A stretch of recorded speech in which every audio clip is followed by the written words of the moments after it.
Bu Domstroyning Yangiqo'rg'ondagi filiali. Bu filialimizga Yangiqo'rg'on, Uchko'prik, Buvayda va Bag'dodlik hamyurtlarimiz doimiy kelishadi. Endi sizga bu filialimizdagi narx-navolar qiziq bo'lsa, videoni oxirigacha ko'ring.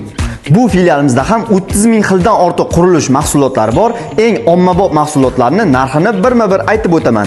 10 kiloli emulsiyalarning narxi 68 ming so'mdan 186 ming so'mgacha. Maslinli va nitro kraskalarning turi 30 xildan ortiq. Oq kraskalarimiz narxi 74 ming so'mdan 126 ming so'mgacha. Instrumentlar ham hozir skidkada, narxlari 1000 so'mdan 3,5 million so'mgacha.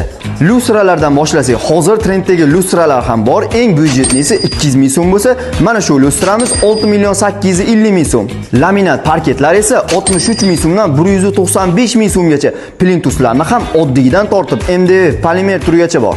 Aboylarga keladigan bo'lsak, narxlari 99 ming so'mdan 255 ming so'mgacha. Hozir esa bu aboylarga chegirmalar ham bo'lyapti. Siz bu yerdan zamonaviy dekorativ mahsulotlardan tortib trenddagi atachenton mahsulotlarni ham topasiz. Bu hali hammasi emas. Domstroyda 100 yildan beri mijozlar ko'nglidan joy olib kelgan Yevropa brendini Tikurilla emulsiyalari ham bor. Agar siz ta'mir boshlasangiz, qurilishdagi ishonchli hamkoringiz bu Domstroy.